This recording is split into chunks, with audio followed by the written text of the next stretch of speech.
আজকে বাড়িতে অনেক দিন পরে মেয়েদের আবদারে খাসির মাংস এনেছে। তো এখানে 1 কিলো খাসির মাংস আছে। মাংসটা খুব ভালো করে ধুয়ে নিয়েছি। এদিকে বড় বড় করে আলু কেটে ভাজা হচ্ছে, আর আমি পেঁয়াজ রসুনগুলো কেটে নিচ্ছি। আজকে রান্নাটা আমার হাজব্যান্ড করবে। তো এখানে আলুগুলো ভাজা হচ্ছে।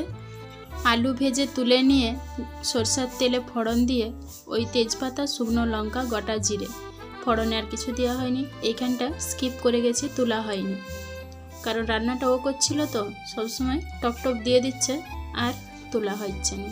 পেঁয়াজটা ভালো করে ভেজে নিয়ে তাতে আদা রসুন বাটাও দিয়ে দিয়েছে। ভেজে আদা রসুন পেঁয়াজ সব ভেজে নিয়ে দিয়ে দিল টমেটোটা যাতে টপ করে গলে যায়, এই সময় লবণ দিয়ে দিচ্ছে।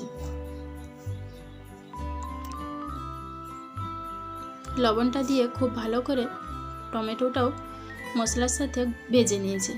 এখানে শুধু গুঁড়ো মশলাটা দেওয়া হলো লঙ্কা গুঁড়ো আর হলুদ গুঁড়ো। গুঁড়ো মশলা আর কিছু ব্যবহার করব না এখানে। তো লঙ্কা গুঁড়ো হলুদ গুঁড়োটা খুব ভালোভাবে তেলের সঙ্গে একটু মিশিয়ে নিয়ে দিয়ে দিলাম একটু জল।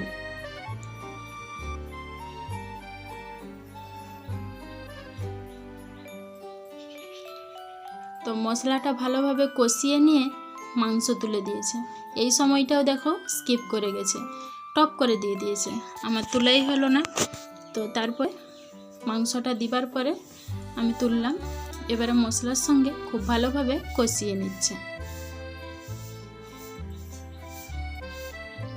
মশলা থেকে খুব ভালোভাবে, মাংস থেকে দেখো খুব ভালোভাবে জল ছেড়ে গেছে। এবারে ঢাকা দিয়ে দিয়ে খুব ভালোভাবে কষিয়ে নিচ্ছে। আমার থেকে রান্নাটা ও খুবই ভালো করে। ঢাকনা খুলে খুলে এইভাবে মাংসটাকে খুব ভালোভাবে কষিয়ে নিচ্ছে। খাসির মাংস রান্না করতে যেহেতু বেশি সময় লাগে, তাই বেশ কিছুক্ষণ ধরেই সেদ্ধ করতে হবে আর ঢাকনা দিয়ে দিয়ে কষতেও হবে। একটু করে এইভাবে নেড়ে চেড়ে আবার ঢাকা দিয়ে দিচ্ছে। এখন দিয়ে দিচ্ছে চেরা কাঁচা লঙ্কা। এই জলটা মাংস থেকে বেরোনোর পরে কাঁচা লঙ্কাটা দিলে কাঁচা লঙ্কার ফ্লেভার যেটা আসে খুবই ভালো লাগে। বন্ধুরা, একবার তোমরা ওই তেলের সঙ্গে কাঁচা লঙ্কাটা না দিয়ে মাংসর এই জলটা বেরোনোর পরে কাঁচা লঙ্কাটা দিয়ে দেখবে, এত সুন্দর ফ্লেভারটা আসে তো কি বলবো। দেখো মাংসের জলটা শুকিয়ে গেছে। এই সময় আলুগুলা দিয়ে দিয়েছে। আলুগুলা দিয়ে আরও ভালোভাবে কষিয়ে নিচ্ছে। জলটা পুরোই শুকিয়ে গেছে।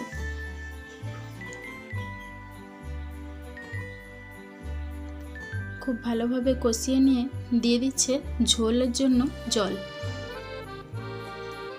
এখানে তোমরা চাইলে গরম জলও ব্যবহার করতে পারো। গরম জলটা দিলে কি হয়, কালারটা কাটেনি, কালারটা খুব ভালো আসে।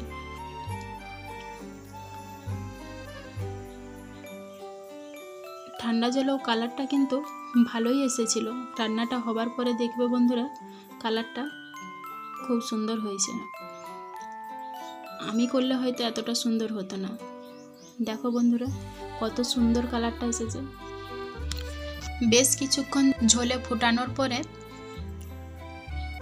খুব ভালোভাবে সিদ্ধ হয়ে গেছে। দেখো আলু মাংস খুব ভালোভাবে সেদ্ধ হয়ে গেছে। এবারে নামিয়ে নেব। উপর দিকে একটু জিরে গুঁড়ো আর ধনেপাতা কুচি দিয়ে নামিয়ে নিয়েছি। তো যেহেতু মেয়েদের আবদারে মাংস রান্না, তাই মেয়ের দিকে আগে দিয়ে তারপরে আমরা খাবো। তার জন্য আমার হাজব্যান্ড বাটিয়ে মেয়েদের জন্য তুলতে বসে গেছে। তাহলে বন্ধুরা, আজকের ভিডিও এখানেই শেষ করলাম। এতক্ষণ দেখছিলে তামসিক রান্না ইউটিউব চ্যানেল। আজকের ভিডিও তোমাদের কেমন লাগলো? যদি ভালো লেগে থাকে লাইক, কমেন্ট, শেয়ার করে দিও। এইরকম আরও ভিডিও পেতে চ্যানেলটাকে সাবস্ক্রাইব করে দিও। দেখা হবে আবার একটা ভিডিও। ততক্ষণ সকলে ভালো থেকো, সুস্থ থেকো।